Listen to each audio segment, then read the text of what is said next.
უზენაესმა ლიდერმა აიათოლა ხამენეიმ რამდენიმე დღის წინ პროტესტის მონაწილეებს ოფიციალურად უწოდა ტერორისტები და ტრამპის აგენტები. არიან ადამიანები, რომლებიც ტრამპის სურვილებს ემორჩილებიან და მხოლოდ მის საამებლად ეწევიან საბოტაჟს და აწყობენ ხანძრებს. რეჟიმს სურს ქვეყანა აქციოს დახურულ ზონად, სადაც რეპრესიებს მოწმეები არ ეყოლებენ. იმისთვის, რომ შეაფერხონ კომუნიკაცია, დაბლოკონ შეტყობინებები და არ დაუშვან კადრების გატანა ქვეყნის გარეთ, ისინი ინტერნეტს თიშავენ. დასავლეთ სურს ამ რევოლუციის მიტაცება. დონალდ ტრამპმა განაცხადა, რომ მზადაა ჩაერიოს თუ ირანის მთავრობა ხალხს დახოცებს. თუ ისინი ხალხის ხოცვას დაიწყებენ, როგორც ეს წარსულში გააკეთეს, ვფიქრობ, ძალიან მძიმე დარტყმას მიიღებენ. ქურთები კი, რომლებსაც ამერიკამ ზურგი აქცია და რომლებსაც მეორე მხრიდან თურქული არმია ემუქრებოდა განადგურებით, განწირულნი აღმოჩნდნენ. ქურთები, მოდით მათით დავიწყოთ. მათ სურთ დეცენტრალიზაცია, ანუ არსებითად საკუთარ ტერიტორიებზე ავტონომიის შენარჩუნება. მაგრამ დამასკოს სულ სხვა რამ სურს. სირიის ცენტრალური მთავრობის სურვილია ცენტრალიზაცია. სანამ ალეპოში ისროდნენ, დამასკოს საპრეზიდენტო სასახლეში იმყოფებოდა ევროკავშირის უმაღლესი დელეგაცია, ურსულა ფონ დერ ლაიანის ხელმძღვანელობით.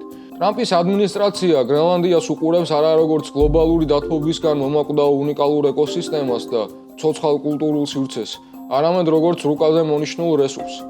ტრამპის სწრაფვა ხელში ჩაიგდოს გრენლანდია, ასევე უკავშირდება კუნძულზე არსებულ კრიტიკული მინერალების უზარმაზარ საბადოებს.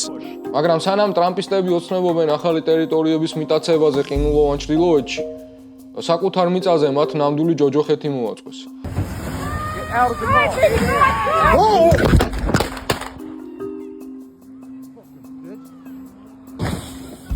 9 იანვრის ღამე უკრაინაში იყო ჯოჯოხეთი.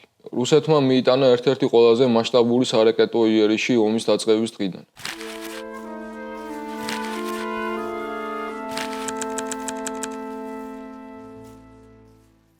ეს არის ყოველკვირეული მიმოხილვა რა ხდება მსოფლიოში.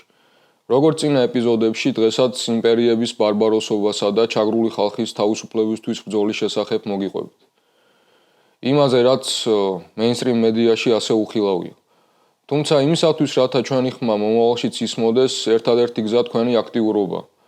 გთხოვთ გახდით ჩვენი მხარდამჭერი ყოველთვიური დონაციით და გამოიწერეთ ჩვენი სოციალური ქსელები. დონაციის ბმულს კომენტარების სექციაში ნახავთ. დღეს ჩვენ ვისაუბრებთ ირანზე, რომელიც ცეცხლის ალშია. ბოლო დღეებში ვითარებამ შეუქცევადი და დრამატული სახე მიიღო. პროტესტი, რომელიც 28 დეკემბერს ბაზრის მოვაჭრეებმა ეკონომიკური მოთხოვნებით დაიწყეს, სრულმასშტაბიან სახალხო აჯანყებად გადაიქცა. განსხვავება ისაა, რომ თუ მაშინ აქციები თეირანსა და დიდ ქალაქებში დუღდა, დღეს ცეცხლი ყველაზე მიყრუებულ რეგიონებშიც კი ანთია. ქუჩაშია პერიფერია, ქუჩაშია მუშათა კლასი და ქუჩაში არიან ის ეთნიკური ჯგუფები, რომლებიც ყველაზე მეტად იჩაგრებიან. ხელისუფლების პასუხი არის ტოტალური იზოლაცია. ირანი ფაქტობრივად მოწყდა გარესამყაროს. ინტერნეტი და სატელეფონო ხაზები თითქმის სრულად გათიშულია. ეს არ არის უბრალოდ კომუნიკაციის შეფერხება, ეს არის სიკვდილის დუმილი. რეჟიმს სურს ქვეყანა აქციოს დახურულ ზონად, სადაც რეპრესიებს მოწმეები არ ეყოლებენ. ეს ავტორიტარული რეჟიმების კლასიკური ხრიკია, განსაკუთრებით ირანში. იმისთვის, რომ შეაფერხონ კომუნიკაცია, დაბლოკონ შეტყობინებები და არ დაუშვან კადრების გატანა ქვეყნის გარეთ, ისინი ინტერნეტს თიშავენ. და იმის მიხედვით, თუ საით წავა პროტესტი, მე ველოდები კიდევ უფრო მკაცრ რეპრესიებს და რკინის ხელის პოლიტიკას მთავრობის მხრიდან. მიუხედავად ამ ციფრული ბლოკადისა, ვრცელდება უმძიმესი კადრები, იწვება სამთავრობო შენობები, პოლიციის მანქანები და დემონსტრაციულად იხევა ისლამური რესპუბლიკის სიმბოლიკა. განსაკუთრებით საგანგაშოა ცნობები ქალაქ ილამიდან. იქ უსაფრთხოების ძალებმა დაარღვიეს ომის წარმოების ელემენტარული წესებიც კი. სპეცრაზმი შეიჭრა საავადმყოფოში, პალატებში გამოიყენეს ცრემლსადენი გაზი და ძალის გამოყენებით გაიტაცეს დაჭრილი დემონსტრანტები. ეს არის სასოწარკვეთილი და სასტიკი რეჟიმის ხელწერა. უზენაესმა ლიდერმა აიათოლა ხამენეიმ რამდენიმე დღის წინ პროტესტის მონაწილეებს ოფიციალურად უწოდა ტერორისტები და ტრამპის აგენტები, რითაც ფაქტობრივად გასცა იდეოლოგიური სანქცია სისხლისღვრაზე. არიან ადამიანები, რომლებიც ტრამპის სურვილებს ემორჩილებიან და მხოლოდ მის საამებლად ეწევიან საბოტაჟს და აწყობენ ხანძრებს. ყველა მკაფიოდ უნდა გააცნობიეროს.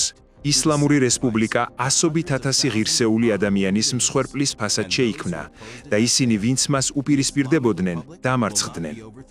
ისლამური რესპუბლიკა არ დაემხობა. ნუ ემსახურებით უცხოურ ძალებს. ვინც არ უნდა იყოთ, თუ უცხოელების აგენტები გახდებით და მათი კარნახით იმოქმედებთ, ირანელი ერი უარყოფთ და ისლამური სისტემაც მოგკვეთთ.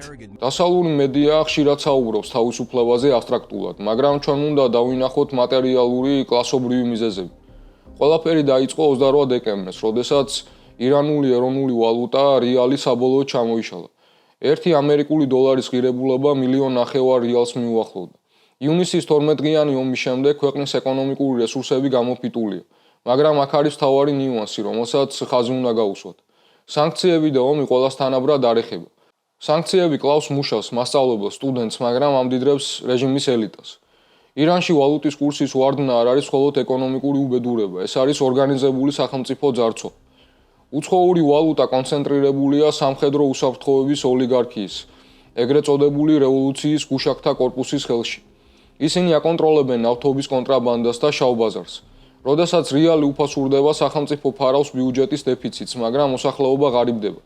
ხამენეის რიტორიკა წინააღმდეგობის ეკონომიკაზე სინამდვილეში ნიშნავს სისტემას, სადაც ხალხმა უნდა იშიმშილოს, რათა ელიტამ შეინარჩუნოს ძალაუფლება და დააფინანსოს თავისი გეოპოლიტიკური ამბიციები. სწორედ ამიტომ ამ პროტესტის ავანგარდში დგანან არა მხოლოდ სტუდენტები, არამედ ვაჭრები და მუშები. მათთვის ეს ეგზისტენციალური ბრძოლაა. ან რეჟიმი წავა, ან ისინი შიმშილით დაიხოცებიან. ამ ქაოსში კრიტიკულად მნიშვნელოვანია გავიგოთ, ვინ დგას ბარიკადების მეორე მხარეს და ვის ხელში შეიძლება აღმოჩნდეს ძალაუფლება. ირანული ოპოზიცია არ არის ერთიანი. ის დაყოფილია და ხშირად ერთმანეთთან დაპირისპირებული. უნდა ვაღიაროთ ფაქტი, რომ რამდენიმე დღის წინ ესკალაცია ნაწილობრივ შაჰის შვილის რეზა ფეხლევის მოწოდებას მოჰყვა. ლოზუნგები შაჰს გაუმარჯოს და ფეხლევი დაბრუნდება სულ უფრო ხშირად ისმოდა. მაგრამ ეს არის სასოწარკვეთილი ხალხის ნოსტალგია წარსულზე, რომელიც უმრავლესობას არც კი ახსოვს. თუმცა მონარქისტების ქცევა საგანგაშოა. ისინი სოციალურ ქსელებში და საინფორმაციო სივრცეში აგრესიულად უტევენ სხვა დისიდენტებს, მემარცხენეებსა და რესპუბლიკელებს. მათი მიზანი არ არის პლურალიზმი. მათი მიზანია თეოკრატი დიქტატორის ჩანაცვლება მონარქი დიქტატორით. 2022 წელს შექმნილი ოპოზიციური კოალიცია სწორედ იმიტომ დაიშალა, რომ მონარქისტებს ერთპიროვნული დომინაცია სურდათ. კიდევ უფრო საშიშია ჯგუფი სახალხო მუჯაჰიდები. ირანში ეს ხალხი საყოველთაო ზიზღით სარგებლობს, რადგან ირან-ერაყის ომში ისინი სადამ ჰუსეინის მხარეს იბრძოდნენ და საკუთარ თანამემამულეებს ხოცავდნენ. მაგრამ პარადოქსი ისაა, რომ მათ ყავთ უზარმაზარი ლობი დასავლეთში. მათ ღონისძიებებს ესწრებიან ამერიკელი ქორები, მაგალითად ჯონ ბოლტონი და მაიკ პომპეო, ხოლო დონალდ ტრამპის გარემოცვა, მათ შორის რუდი ჯულიანი აქტიურად უჭერს ხარს. დასავლეთისთვის სულ ერთია, რომ ამ ჯგუფს ირანში ნულოვანი ლეგიტიმაცია აქვს. მათთვის თავარია, რომ ისინი მორჩილი მარიონეტები არიან. აქ მივადექით მესამე ყველაზე პროგრესულ და რეალურ სახალხო ძალას. ეს არის ძალა, რომელსაც აერთიანებს ლოზუნგი, ქალი, სიცოცხლე, თავისუფლება. ძალიან მნიშვნელოვანია განმარტოთ ამ სლოგანის წარმომავლობა, რადგან მეინსტრიმ მედია ხშირად მათ კონტექსტიდან გლეჩს და უბრალოდ ტრაფარეტულ სლოგანად აქცევს. ეს ფრაზა არ დაბადებულა დასავლეთში. ის დაიბადა ქურთისტანის მთებში, ქურთული განმათავისუფლებელი მოძრაობის წიაღში, როგორც პატრიარქატის, სახელმწიფო ძალადობისა და კოლონიური ჩაგვრის წინააღმდეგ ბრძოლის სახილი. დღეს სწორედ ეს ძალები, ქალები, უმცირესობები, მუშები ითხოვენ არა ახალ მეფეს, არამედ სისტემის ფუნდამენტურ ცვლილებას. ისინი იბრძვიან ავტონომიისთვის, სოციალური სამართლიანობისთვის და ღირსებისთვის. ეს არის რეალური ანტისისტემური და ანტიიმპერიალისტური ალტერნატივა. განსაკუთრებული მობილიზაცია ქვეყნის სამხრეთ აღმოსავლეთში, ბელუჯისტანში. ადგილობრივმა პოლიტიკურმა ჯგუფმა ბელუჯისტანის სახალხო პარტიამ ოფიციალური განცხადებით მიმართა მოსახლეობას და საყოველთაო გაფიცვისკენ მოუწოდა. მათი გზავნილი მკაფიოა და პირდაპირ პასუხობს რეჟიმის მცდელობას დათესოს ეთნიკური შუღლი. განცხადებაში ვკითხულობთ, საყოველთაო პროტესტში მონაწილეობა არ არის პოლიტიკური არჩევანი. ეს არის ისტორიული აუცილებლობა თავისუფლებისა და ღირსეული ცხოვრებისთვის. რაც თავარია, ისინი ითხოვენ სრულ კოორდინაციას და ერთობას დანარჩენ ირანთან. რაც ადასტურებს, რომ ეს არ არის სეპარატისტული გამოსვლები, ეს არის საერთო სახალხო ბრძოლა დიქტატურის წინააღმდეგ. თუმცა ირანელი ხალხის ტრაგედია იმაშია, რომ მათი აჯანყება ალყაში არა მხოლოდ შიგნიდან, ანუ რეჟიმის მხრიდან, არამედ გარედანაც. დასავლეთ სურს ამ რევოლუციის მიტაცება. დონალდ ტრამპმა, კაცმა, რომელმაც სულ ცოტა ხნის წინ ვენესუელას პრეზიდენტი მოიტაცა და ღიად საუბრობს ნავთობის მითვისებაზე, განაცხადა, რომ მზადაა ჩაერიოს თუ ირანის მთავრობა ხალხს დახოცავს. ჩვენ ძალიან ყურადღებით ვაკვირდებით ვითარებას. თუ ისინი ხალხის ხოცვას დაიწყებენ, როგორც ეს წარსულში გააკეთეს, ვფიქრობ, ძალიან მძიმე დარტყმას მიიღებენ. მოდით პირდაპირ ვთქვათ. ეს ცინიზმია, იმპერიალიზმის კლასიკური სცენარი. გამოიყენო ადამიანის უფლებები ინტერვენციის საბაბად. ტრამპს და ამერიკის შეერთებულ შტატებს არ აინტერესებთ ირანელი მუშის კეთილდღეობა. მათ აინტერესებთ ირანის შესუსტება და იქ მორჩილი რეჟიმის დასმა. ისრაელის მთავრობაც, რომელიც პარალელურად ქალებს და ბავშვებს ღაზაში კლავს, სპარსულ ენაზე წერს ტვიტებს: ჩვენ თქვენთან ვართ. ირანელი ხალხის თავისუფლებისკენ მისწრაფებაზე საუბრობს ომის დამნაშავე და მკვლელი ბენიამინ ნეთანიაჰუ. ისრაელის მთავრობა, ისრაელის სახელმწიფო და ჩემი პოლიტიკა ჩვენ სოლიდარობას უცხადებთ ირანელი ხალხის ბრძოლას, მათ მისწრაფებას თავისუფლებისა და სამართლიანობისკენ. და სავსებით შესაძლებელია, რომ ჩვენ ვდგავართ იმ მომენტში, როდესაც ირანელი ხალხი საკუთარ ბედს თავად იღებს ხელში. ასევე ძალიან მკაფიოდ უნდა უპასუხოთ იმ ეგრეთ წოდებულ პროგრესულ ძალებს, ანუ კემპისტებს, რომლებიც ამბობენ: ირანის ეკონომიკა სანქციებმა დაანგრია, ამიტომ პროტესტი ამერიკას აწყობს. მოდით ვიყოთ გულწრფელები, ეკონომიკური კრიზისი სანქციებით არ დაწყებულა.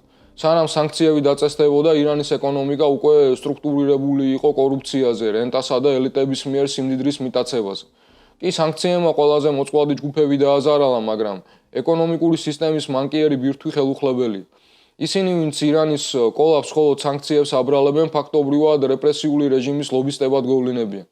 კიდევ უფრო საშიშია პოზიცია, რომელიც სახალხო პროტესტს CIA-ის ოპერაციად ნათლავს. ორგანული სახალხო პროტესტის დაყვანა უცხოურ სპეცოპერაციამდე ეს არის პრივილეგირებული პოზიცია. ეს არის დასავლელი მემარცხენეების კოლონიური მზერა, რომლებიც მზად არიან გაწირო მთელი ერი თავიანთი იდეოლოგიური სიწმინდის შესანარჩუნებლად. როცა ისინი უარს ამბობენ სოლიდარობაზე, ისინი ვერ ხედავენ მარტივ ჭეშმარიტებას. ირანში სისტემურად ჩაგრავენ ქალებს, ქვიარ ადამიანებს, მუშებს, მასწავლებლებს და ეკოაქტივისტებს. მათი ბრძოლა ნამდვილია და ის არ არის დაწერილი ვაშინგტონში ან ბრიუსელში. რატომ უნდა მივაწეროთ ირანელი ხალხის ჯანყი ნეთანიაჰუს ან ტრამპს? განა შეიძლება მივატოვოთ მთელი ერის ბრძოლა, ჩვენი მსგავსი ადამიანები და მათი ოჯახები მხოლოდ იმიტომ, რომ გეოპოლიტიკა არსებობს. მხოლოდ იმიტომ, რომ ისრაელმა ან ამერიკის შეერთებულმა შტატებმა შეიძლება სცადონ ამით სარგებლობა. ირანელები იბრძვიან ათწლეულებია, გაფიცვებით, აჯანყებებით, ციხეებით, წამებით და სიკვდილით. ეს ბრძოლა არ დაწყებულა უცხოელი აქტორებით. ის არ ეკუთვნით მათ და ის არც მათით დასრულდება. ეს არის ლამის 50 წლიანი წინააღმდეგობის ისტორია. იმის მტკიცება, რომ ეს მოძრაობა ეკუთვნის ამერიკის შეერთებულ შტატებს ან ისრაელს, არ არის ანალიზი. ეს არის ისტორიის წაშლა. ეს არის ჩვეულებრივი ადამიანების სიმამაცის წაშლა. და მოდით კიდევ ერთხელ დავაზუსტოთ ლოზუნგი: ქალი, სიცოცხლე, თავისუფლება. ეს მოწოდება არ დაბადებულა თელ-ავივის PR ოფისებში. ის დაიბადა ქურთისტანის მთებში, როგორც პატრიარქატის სახელმწიფო ძალადობისა და კოლონიური ჩაგვრის წინააღმდეგ ბრძოლის სახილი. ის ეკუთვნის ხალხს და არა რეჟიმებს. ამიტომაც ვერ ახშობს მას ხამენეი სიკვდილით დაჭით და ვერ ფარავს მას ნეთანიაჰუ თავისი პროპაგანდა. თუ ვინმე ჯერ კიდევ აქვს ილუზია, რომ დასავლური იმპერიალიზმი თავისუფლებისთვის მებრძოლებს ბოლომდე გვერდში უდგას, უნდა შევხედოთ სირიას.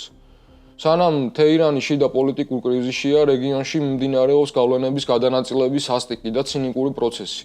აქ ჩვენს თვალწინ პირდაპირ ეთერში თამაშდება კლასიკური ღალატის ქრონიკა. შეხედეთ კადრებს ალეპოდან, ადამიანები სახლებს ტოვებენ და დევნილობაში მიდიან. ეს ის ხალხია, რომელსაც წლების განმავლობაში დასავლური მედია თავისუფლებისთვის მებრძოლებს და ISIS-ის დამარცხებლებს უწოდებდა. დღეს კი იგივე დასავლეთის თანხმობით მათ ჩამოართვეს მძიმე ტექნიკა და დაატოვებინეს პოზიციები ალეპოს სტრატეგიულ უბნებში და როგორც დამარცხებულებს ქალაქიდან უშვებენ. ალეპო პირველად 2012 წლის შემდეგ სრულად გადავიდა ცენტრალური ხელისუფლების კონტროლის ქვეშ, მაგრამ ამ სურათის მიღმა იმალება დიდი პოლიტიკური ვაჭრობა. თუმცა სანამ ამაზე ვისაუბრებთ, უნდა გვესმოდეს რისთვის იბრძვის ეს ხალხი და რატომ გაწირეს ისინი ასე იოლად. რატომ არიან დღეს ისინი ყველასთვის მიუღებელნი. დასავლური მედია მათ ხატავს როგორც უბრალოდ მებრძოლებს, მაგრამ რეალობა სხვა. ქურთები და მათი პოლიტიკური პროექტი ეფუძნება სრულიად განსხვავებულ რევოლუციურ იდეოლოგიას, დემოკრატიულ კონფედერალიზმს. როგორც ცნობილი ანთროპოლოგი დევიდ გრებერი ხსნიდა, მათი მიზანი არ არის სახელმწიფო შექმნა კლასიკური გაგებით, ანუ სისტემით, სადაც არის პრეზიდენტი, პოლიცია და ხალხი, რომელიც მათ ემორჩილება.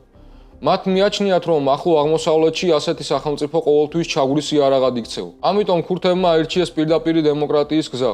ეს სისტემა ემყარება სამ ძირითად პრინციპს: გრებერის თქმით, როჟავაში მუშაობს უნიკალური სისტემა, სადაც რეალური ძალაუფლება ეკუთვნის არა მინისტრებს დედაქალაქში, არამედ ადგილობრივ, უბნის და სოფლის საბჭოებს. გადაწყვეტილებებს იღებს ხალხი და არა ბიუროკრატია. მეორე პრინციპი ქალთა სრული გათავისუფლება.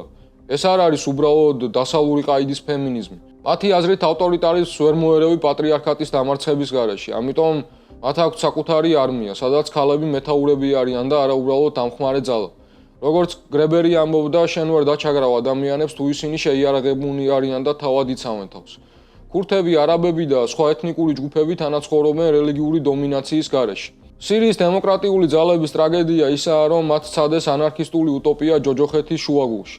ამერიკა იძულებული გახდა მხარი დაეჭირა ანარქისტებისთვის, რადგან ისინი იყვნენ ერთადერთები, ვინც ეფექტურად ებრძოდნენ ფაშისტებს, ISIS.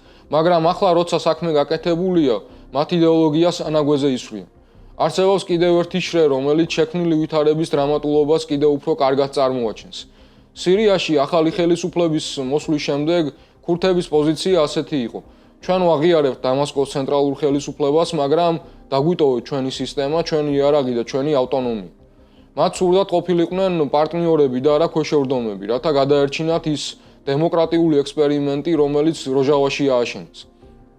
ახალ რეჟიმს კი სურდა ტოტალური ცენტრალიზაცია. ახალი პრეზიდენტი აჰმედ ალ-შარა ფიქრობს, რომ თუ ქურთებს დაუტოვებს ავტონომიას და იარაღს, დასავლეთი ამას მომავალში გამოიყენებს. დამასკოს შიში ასეთია. ავტონომიური შეიარაღებული ჯგუფი არის ტროას ცხენი, რომელსაც დასავლეთი ნებისმიერ დროს მიაწვდის ფულს და იარაღს, რათა ქვეყანაში მეორე სამოქალაქო ომი გააღვივოს.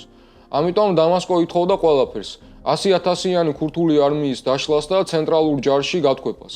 ქურთები კი, რომლებსაც ამერიკამ ზურგი აქცია და რომლებსაც მეორე მხრიდან თურქული არმია ემუქრებოდა განადგურებით, განწირულნი აღმოჩნდნენ.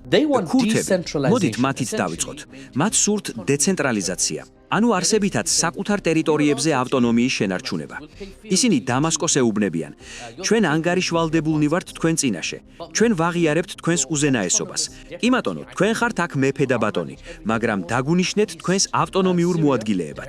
მე მივხედავ ყველაფერს ჩრდილო-აღმოსავლეთ სირიაში. მე ვმართავ ამ ტერიტორიას და შემდეგ ანგარიშს ჩაგაბარებ შენ. მე ვარ შენი გუბერნატორი, შენი მოადგილე, ხომ ხვდები?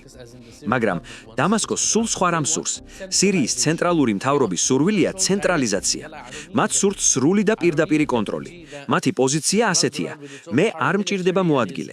არ მჭირდება ისეთი მოადგილე, რომელიც საკუთარი სამხედრო დაჯგუფებით დარბის და რომელსაც შეიძლება გარე ძალებმა ყურში რაღაც ჩასჩურჩულონ. ეს მომავალში პრობლემებს შექმნის. ისინი შეიძლება გაძლიერდნენ, გათამამდნენ და გარე ძალებმა იარაღიც კი მისცენ ჩვენ, მთავრობის წინააღმდეგ საბრძოლველად. იმიტომ რომ გარე ძალებს სურთ მეორე სამოქალაქო ომის ნახვა. მათ არ უნდათ ქვეყნის სტაბილიზაცია. მე კი არ მინდა ძალაუფლების დედაქალაქიდან გატანა, რაც შეიძლება მომავალში ჩვენ წინააღმდეგ გამოიყენონ. მეორე მხრივ, ვინ არის სირიის ახალი პრეზიდენტი აჰმედ ალ-შარა, რომელსაც დონალდ ტრამპი თეთრ სახლში მასპინძლობს და რომელსაც ევროკავშირის დელეგაცია ახლა. აჰმედ ალ-შარა არის სახელი, რომელიც მან სამოქალაქო ცხოვრებისთვის დაირქვა. მსოფლიო მას იცნობს სხვა სახელით, აბუ მუჰამად ალ-ჯულანი. ეს არის კაცი, რომელიც იყო ალ-ნუსრას ფრონტის ლიდერი სირიაში, აქაიდას ოფიციალური ფილიალის ხელმძღვანელი. ის წლების განმავლობაში ატარებდა რადიკალურ სალაფისტურ ჯიჰადისტურ იდეოლოგიას. დავსალავთმა მშვენივრად იცოდა მისი წარსული, მაგრამ როგორც აღნიშნავენ, მან ჩაატარა ჭკვიანური რებრენდინგი. მან გაიხადა სამხედრო ფორმა, ჩაიცვა კოსტიუმი და რადიკალური რიტორიკა შეცვალა ზომიერი მმართველის იმიჯით, რათა დასავლეთს ის მიეღო. და დასავლეთმაც მიიღო. დღეს ვაშინგტონისთვის ეს ყოფილი ტერორისტი უფრო სასურველი პარტნიორია, ვიდრე სეკულარული დემოკრატიული ქურთები. რა სიტყვით სირიის პრეზიდენტზე? დიდებულია. ფიქრობ ძალიან კარგია. ახალგაზრდა მიმზიდველი ყმაწვილია. ის მაგარი ბიჭია, მძლავრი წარსულით, ის მებრძოლია. მას აქვს რეალური შანსი, რომ სიტუაცია ხელში დაიჭიროს. აი ეს არის იმპერიალიზმის ნამდვილი სახე. დასავლეთს ურჩევნია საქმე კონდეს გამოსწორებულ ჯიჰადისტთან, რომელიც სტაბილურობას და ბიზნესს პირდება, ვიდრე ქურთებთან, რომელთა დემოკრატიული ექსპერიმენტი საფრთხეს უქმნის რეგიონალურ სტატუს-კვოს. რამდენიმე დღის წინ ამერიკის სპეციალური დესპანი ტომ ბარეტი ტვიტერზე წერდა: შეერთებული შტატები თბილად მიესალმება ცეცხლის შეწყვეტას. ის მიესალმება იმას, რომ მათ მიერ წარსულში მხარდაჭერილი ძალა განიარაღებულია, ხოლო მათი ყოფილი მტერი ჯულანი ახლა პარტნიორი. კიდევ უფრო ცინიკურია ევროპის პოზიცია. სანამ ალეპოში ისროდნენ, დამასკოს საპრეზიდენტო სასახლეში იმყოფებოდა ევროკავშირის უმაღლესი დელეგაცია ურსულა ფონ დერ ლაიენის ხელმძღვანელობით. ევროპას სურს ეკონომიკური კავშირები და რეკონსტრუქცია. ბრიუსელმა უკვე მოაგროვა 3.6 მილიარდი ევრო. მათი მიზანი მარტივია: სტაბილური სირია ნიშნავს ნაკლებ მიგრანტს ევროპაში და ახალ ბაზარს ევროპული ბიზნესისთვის. და თუ ამ სტაბილურობისთვის საჭიროა ქურთების გაწირვა და ყოფილ ალ-ქაიდელთან ხელის ჩამორთმევა, ევროპა ამაზეც თანახმა. უკვე 1 წელი გავიდა მას შემდეგ, რაც 10 წლეულების შიშმა, დუმილმა და სახელმწიფო ძალადობამ ადგილი დაუთმო იმედს, ახალ შესაძლებლობებსა და განახლების პერსპექტივას. ჩვენ ვიცით, რომ შერიგებისა და აღდგენის გზა კვლავ რთული და გრძელია, რადგან ჭრილობების მოშუშებას, ცხოვრების თავიდან აწყობას და ინსტიტუტების მიმართ ნდობის გაჩენას დრო ჭირდება. ჩვენ დღეს აქ ვართ, რათა ვიმუშაოთ თქვენთან ერთად, სირიისთვის და ყველა სირიელისთვის. ის რაც ახლა ალეპოში ხდება, არ არის უბრალოდ ერთი ქალაქის ამბავი. ეს არის გაკვეთილი ყველა პატარა ერისთვის და მოძრაობისთვის, რომელსაც იმედი აქვს დიდი იმპერიების მხარდაჭერის. სირიის დემოკრატიული ძალები იყო ყველაზე ერთგული მოკავშირე, მაგრამ როგორც კი ვაშინგტონმა, ბრიუსელმა და დამასკომ იპოვეს საერთო ენა, ეს მოკავშირე გახდა სავაჭრო მონეტა. იმპერიალიზმს არ აქვს სენტიმენტები და არც იდეალები. მას აქვს მხოლოდ ინტერესები. არ აქვს მნიშვნელობა ამ ინტერესებს თუ რა ეწირება. იმპერიალიზმი არის ვირუსი, რომელიც არ ჩერდება. მას სჭირდება მუდმივი ექსპანსია, ახალი ტერიტორიები გარეთ და ტოტალური კონტროლი შიგნით. დღეს ამერიკული იმპერიალიზმი ორ ფრონტზე უტევს.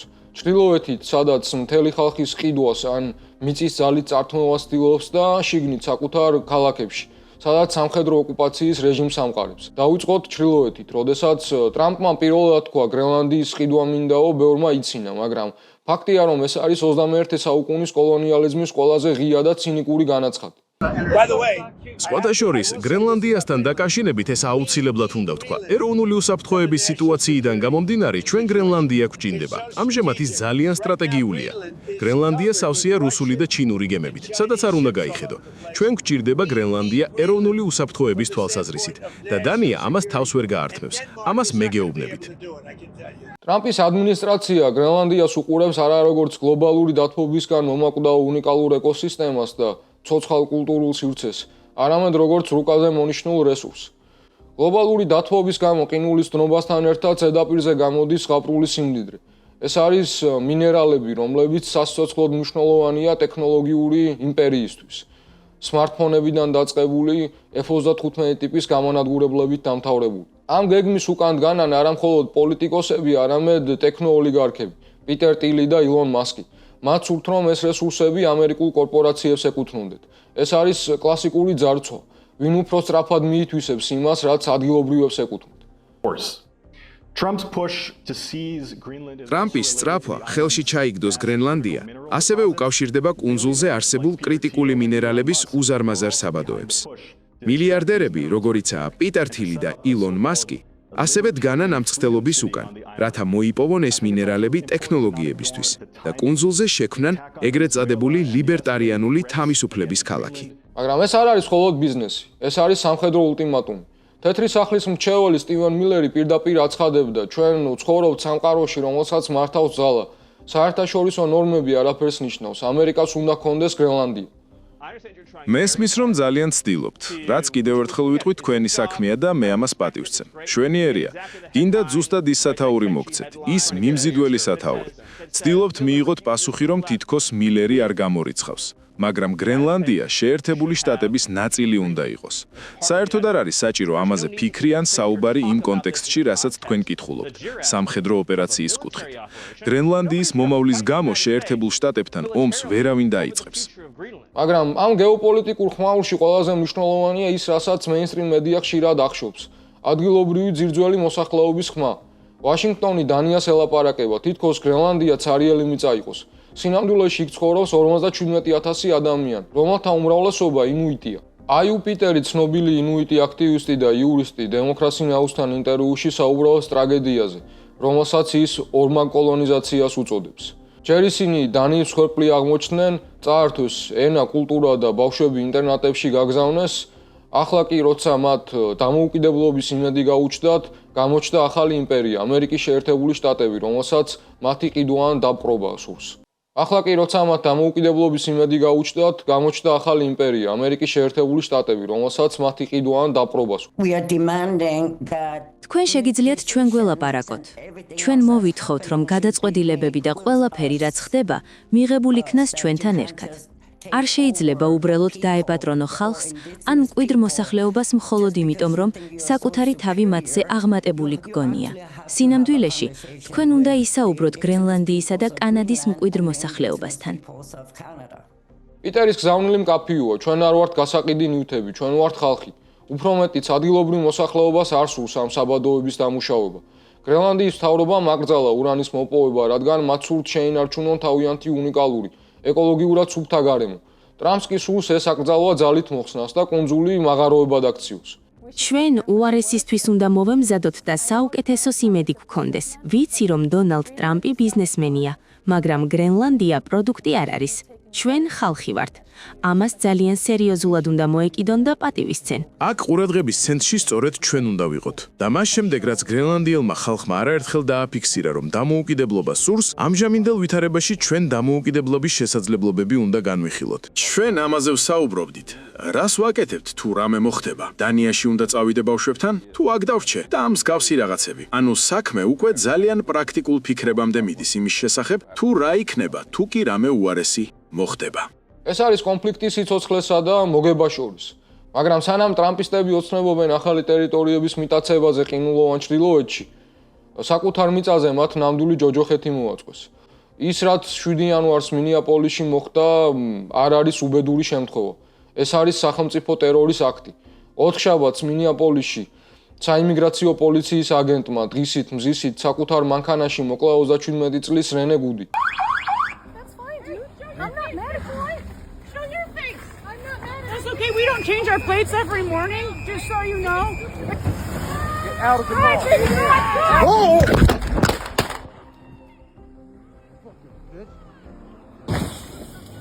რენი არ ყოფილა კრიმინალი, ის იყო სამი შვილის დედა, პოეტი და აქტივისტი, რომელიც ადგილობრივ თემში უდიდესი პატივისცემით სარგებლობდა. კვლავობა მოხდა მაშინ, როცა რენემ სკოლაში დატოვა თავისი 6 წლის შვილი. უკანა გზაზე მან დაინახა საიმიგრაციო სამსახურის მასშტაბური რეიდი. როგორც პასუხისმგებლიანი მოქალაქე ის გაჩერდა, რათა დაკვირვებოდა პროცესს, ვიდეო კადრებში ჩანს სიმართლე. ნიღბიანი აგენტები მიცვიდნენ მის მანქანას ყვირილით და გინებით. როდესაც რენე შეეცადა მანქანით გარიდებოდა აგრესიას, აგენტმა, რომელიც იდენტიფიცირებულია როგორც ჯონათან როსი, მას პირდაპირ სახეში ესროლა. რენე გუდი ადგილზე გარდაიცვალა. ადგილზე მყოფ ექიმებს აგენტებმა უფლება არ მისცეს დახმარებოდნენ მომაკვდავს. ტრამპის ადმინისტრაციის რეაქცია იყო კლასიკური ავტორიტარული ცინიზმი. ვიცე-პრეზიდენტმა ჯეი-დი ვენსმა მოკლულ დედას უწოდა ეგრეთ წოდებული რადიკალური მემარცხენეების მოკავშირე და იცრუა, თითქოს მან მანქანა იარაღად გამოიყენა. There's a part of me that feels very, very sad for this woman, not just because she... ამ ქალის გამო გული მწყდება. ის მემარცხენე იდეოლოგიის მსხვერპლად მიმაჩნია. რომელი ახალგაზრდა დედა გადაწყვეტს მანქანით გადაუდგეს საემიგრაციო სამსახურის ოფიცრებს, რომლებიც კანონიერად ასრულებენ მოვალეობას. ტვინი გვარიანად უნდა ჰქონდეს გამორეცხვილი, რომ მანქანა იარაღად გამოიყენოს სამართალდამცავების წინააღმდეგ. პროტესტი მისაღებია, მაგრამ ეს რადიკალიზაციის სამწუხარო შედეგია. ნეტავ საქმე აქამდე არ მისულიყო. დარწმუნებული ვარ, ISIS ოფიცერიც ნანობს, რომ ისეთ ვითარებაში აღმოჩნდა, სადაც თავდასაცავად იარაღის გამოყენება მოუხდა. სინამდვილეში მანქანა აგენტს შორდებოდა, როცა მსხვერპლს ესროლეს. კიდევ უფრო საგანგაშოა ვენსის განცხადება. ფედერალურ აგენტს აქვს აბსოლუტური იმუნიტეტი და შტატს არ აქვს უფლება გამოიძიოს ეს საქმე. ეს არის ღია განცხადება, რომ მათ აგენტებს აქვთ მკვლელობის ლიცენზია. მინეაპოლისის მერმა ჯეიკობ ფრეიმ აგენტების მისამართით რადიკალური განცხადება გააკეთა. There's little I can say again that'll make this situation. ბევრს ვერაფერს ვიტყვი ისეთს, რაც ამ სიტუაციას გამოასწორებდა, მაგრამ მაქვს სათქმელი ჩვენი საზოგადოებისთვის, ჩვენი ქალაქისთვის და მაქვს სათქმელი ISIS-თვის, საემიგრაციო სამსახურისთვის. ISIS კი ვეუბნები, გაეთრიეთ მინეაპოლისიდან. ჩვენ არ გვინდა რომ აქ იყოთ. თქვენ აცხადებთ, რომ ამ ქალაქში უსაფრთხოების დასამყარებლად ხართ. სინამდვილეში კი ზუსტად საპირისპიროს აკედებთ. ხალხი ზარალდება, ოჯახებს ანგრევთ. ტერორის ქვეშ ყავთ მინეაპოლისის ის მცხოვრებლები, რომლებიც წლებია აქ ცხოვრობენ და უდიდესი წვლილი შეიტანეს ჩვენს ქალაქში, ჩვენს კულტურასა და ეკონომიკაში. ახლა კი ადამიანი დაიღუპა. ეს თქვენი ბრალია და თქვენივე პასუხისმგებლობაა, რომ აქედან წახვიდეთ. თქვენი ვალდებულებაა არ დაუშვათ მეტი ზიანი, მეტი მსხვერპლი. გუბერნატორმა ტიმ ვოლზმა და გენერალურმა პროკურორმა კიტ ელისონმა კი განაცხადეს, რომ FBI ბლოკავს მტკიცებულებებს და ხელს უშლის დამოუკიდებელ გამოძიებას. ეს კვლევა არ არის იზოლირებული შემთხვევა. მინეაპოლისში ამ დღეებში 2000-ზე მეტი აგენტი არის შესული. ეს არის სამხედრო ოკუპაცია საკუთარ ქალაქში. რამდენიმე დღის წინ რუზველტის სკოლაში აგენტები შეიჭნენ, მაშინ როცა ბავშვები გაკვეთილებიდან გამოდიოდნენ. სკოლები დაიხურა, ბავშვები შიშისგან სახლებში არიან ჩაკეტილნი. როგორც მინეაპოლისის საკრებულოს სოციალისტმა წევრმა რობინ უონსლიმ თქვა, მათი მიზანია ტერორი. ისინი თავს ესხმიან მუშებს, მიგრანტებს, ყველას, ვინც ცდილობს გადარჩეს. რენე მოკლეს იმიტომ, რომ მან გაბედა დაეცვა ყველაზე დაუცველი. მათი სათქმელი არსებითად ესაა. ჩვენ შეგვიძლია გვერდი აუვაროთ თქვენ სამოქალაქო თავისუფლებებს. ჩვენ შეგვიძლია საკუთარი შეხედულებისამებრ ვესროლოთ მშვიდობიან მოქალაქეებს. და იცით რა, ადგილობრივებო? იცით რა, ამერიკის მოქალაქეებო? იცით რა, საზოგადოებავ? თქვენ ამაზე ხმას ვერ ამოიღებთ. ჩვენ პასუხს ვერ მოგთხოვთ, რადგან ფედერალური სააგენტო ვართ. აი ამიტომაა ასე მნიშვნელოვანი, რომ დაგვეხმაროთ ამ ბრძოლაში. მიაწვდინოთ ეს მოწოდება დემოკრატიულ პარტიას, პროფკავშირებს და ნებისმიერ ორგანიზაციას, რომელიც აცხადებს, რომ ერთგულია ადამიანის უფლებების, სამოქალაქო უფლებების, სოციალური სამართლიანობისა თუ თანასწორობის. ჩვენ უნდა მივაღწიოთ პასუხისმგებლობას, უნდა ჩატარდეს სასამართლო პროცესი და დამოუკიდებელი გამოძიება ფედერალური აგენტების წინააღმდეგ. გამოძიება, რომელსაც არ უხელმძღვანელებს ტრამპის ადმინისტრაცია. რადგან ვიმეორებ, ის რაც ახლა მინეაპოლისში ხდება, ქმნის პრეცედენტს სხვა ქალაქებისთვისაც, სადაც ისინი ასევე შევლენ და ყოველგვარი სამართლებრივი პროცედურის გარეშე დახოცავენ მშვიდობიან მოქალაქეებს. იმპერია ერთნაირი სისასტიკით და ცინიზმით აპირებს მოეპყროს ინუიტებს გრენლანდიაში, რომელთა მიწაც მხოლოდ რესურსია და საკუთარ მოქალაქეებს მინეაპოლისში, რომლებსაც მტრებად აცხადებს. როდესაც პრეზიდენტი ახდენს ადამიანების დეჰუმანიზაციას, როდესაც ის მიგრანტებს ცხოველებს უწოდებს, ხოლო სუვერენულ ხალხებს უძრავ ქონებას, შედეგი ყოველთვის არის ძალადობა და სისხლი. მაგრამ ჩვენ ხედავთ წინააღმდეგობასაც. ხედავთ აიუ პიტერს, რომელიც ამბობს, ჩვენ არ ვიყიდებით. ხედავთ მინეაპოლისის მოსახლეობას, რომელიც შიშის მიუხედავად ქუჩაში გამოდის და სკანდირებს, სამართლიანობის გარემოში მშვიდობა არ იქნება. ჩვენი სოლიდარობა რენეს ოჯახს და ყველა იმ ადამიანს, ვინც დღეს იმპერიალიზმის სამიზნეა.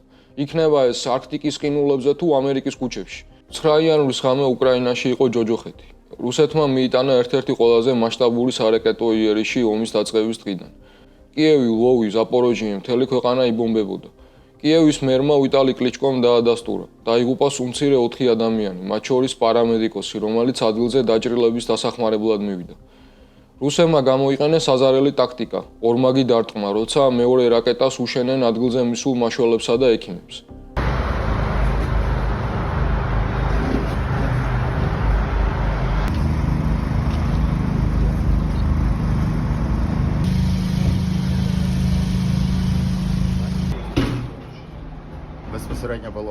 პირდაპირ ჩვენს სართულს მოხვდა. დრონის ძრავა ჩემს სახლთან, ბინასთან ეგდო. ჩემს სახლთან დაიღუპა ადამიანი, რომელიც ხალხის გადასარჩენად იყო მოსული. ეს არის ეგრეთ წოდებული ორმაგი დარტყმა, როცა დრონი თანამშრომლებს, მაშველებს ესხმის თავს. აი ახლა ასეთი დიდი ხვრელია, ყველაფერი ჩანს და ყველაფერი ნათელია.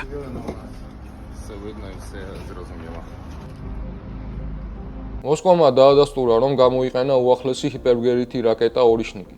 ეს არ არის ომი არმიის წინააღმდეგ. ეს არის ომი გაყინული ქალაქების წინააღმდეგ.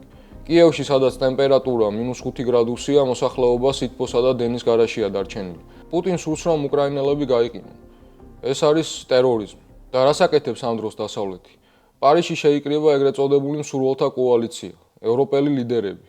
ისინი საუბრობენ უსაფრთხოების გარანტიებზე, ოღონდ ომის შემდეგ. ტრამპის ადმინისტრაციამ იქ თავისი წარმომადგენლები გაგზავნა. მათი გზავნილი, როგორც ვიცით, ნათელია. მშვიდობა ნიშნავს ტერიტორიების დათმობას. მაგრამ სანამ პარიზში საუბრობენ, ოკეანეში მოხდა რაღაც, რამაც აჩვენა რეალური ძალთა ბალანსი. რამდენიმე დღის წინ ჩრდილოეთ ატლანტიკაში ისლანდიასთან ახლოს ამერიკის შეერთებული შტატების სანაპირო დაცვის გემმა მონრომ და ამერიკულმა სპეცრაზმა შტურმით აიღეს ნავთობის ტანკერი მარინარა. ეს გემი რუსული დროშის ქვეშ დაცურავდა. ეს იყო გემი, რომელიც ადრე ცნობილი იყო როგორც ბელა 1 და რომელიც ვენესუელური ნავთობის მიმართ დაწესებულ სანქციებს არღვევდა. დეკემბერში მან სასწრაფოდ შეიცვალა დროშა და გახდა რუსული. იმ იმედით, რომ პუტინის დროშა მას ამერიკელებისგან დაიცავდა. მაგრამ ტრამპმა აჩვენა, რომ მისთვის პუტინის დროშა არაფერს ნიშნავს. ამერიკის შეერთებული შტატების თავდაცვის დეპარტამენტმა გაავრცელა კადრები, თუ როგორ დასდევს ამერიკული ხომალდები რუსულ ტანკერს, აიძულებს გაჩერებას და აპატიმრებს ეკიპაჟს, რომელთა შორის რუსეთის მოქალაქეებიც არიან. რუსეთის საგარეო საქმეთა სამინისტრომ ამას უწოდა ნეოკოლონიალური ამბიციების ცინიკური გამოვლინება და საერთაშორისო სამართლის უხეში დარღვევა. მოსკოვი იმუქრება, ეს გამოიწვევს ესკალაციას ევროატლანტიკურ რეგიონში. კრემლის ქორები ითხოვენ, რომ რუსულმა წყალქვეშა ნავებმა ტანკერს ესკორტი გაუწიონ. მაგრამ რეალობა სხვა. პუტინმა ვერაფერი გააკეთა. მისი ჩრდილოვანი ფლოტი, რომლითაც ის სანქციებს გვერდსუვლიდა, ახლა ამერიკის ხელშია. ტრამპის ადმინისტრაცია ღიად აცხადებს, ჩვენ ვაპირებთ წავიღოთ ეს ნავთობი, გავყიდოთ ბაზარზე და ფული ჩვენ გავინაწილოთ. ეს არის განგსტერების ომი. ტრამპი პუტინს ეუბნება, შენი დროშა ჩემს ოკეანეში არ გიცავს. მე ვიღებ ნავთობს, შენ კი შეგიძლია მხოლოდ გააპროტესტო. დააკვირდით ირონიას. რუსეთი, რომელიც უკრაინაში საერთაშორისო სამართალს ფეხქვეშ თელავს, ახლა ამერიკას საერთაშორისო სამართლის დარღვევაში ადანაშაულებს. ორივე იმპერია ერთ ენაზე საუბრობს, ძალის ენაზე. და ამ დაპირისპირებაში რუსეთი აშკარად სუსტი და დამცირებულია. დღეს ჩვენ ვიმოგზაურეთ ტკივილის, ღალატის და ბრძოლის გეოგრაფიაში. ირანში ხალხი იბრძვის თავისუფლებისთვის, სირიაში ხალხს, რომელმაც ISIS დაამარცხა, იმპერიებმა უღალატეს. გრენლანდიაში ხალხს უძრავ ქონებად და რესურსად აცხადებენ. მინეაპოლისში დედას კლავენ მხოლოდ იმიტომ, რომ მან სოლიდარობა გაბედა. და უკრაინაში რუსეთი ბომბავს ბავშვებს, სანამ ვაშინგტონი მოსკოვის ნავთობს ითვისებს. იმპერიალიზმი არის კაცობრიობისთვის ყველაზე საშიში ვირუსი. იქნება ეს პუტინის რაკეტა კიევში თუ ტრამპის საიმიგრაციო სამსახურის ტყვია მინეაპოლისში. ლოგიკა ერთია. ძლიერი ყლაპავს სუსტს, მაგრამ ჩვენ ხედავთ იმედსაც. იმედი არ არის პრეზიდენტების კაბინეტებში და არაფრის მომცემ კოალიციებში. იმედი არის ირანელ ხალხში, გრენლანდიელ ინუიტებში, რომლებიც ამბობენ, რომ არ იყიდებიან. იმედი არის მინეაპოლისის ქუჩებში გამოსულ ამერიკელებში და იმედი არის უკრაინელებში, რომლებიც ყველაზე ცივ ზამთარშიც კი ართმობენ ღირსებას. ისტორია გვასწავლის, რომ იმპერიები ადრე თუ გვიან ეცემიან. რჩება მხოლოდ ხალხი და მათი ნება. არ უნდა ვიყოთ იმედგაცრუებულები, არამედ გაბრაზებულები და სოლიდარულები. დავრჩეთ სიმართლის და ჩაგრულების მხარეს. გემშვიდობებით მომავალ კვირამდე დროებით.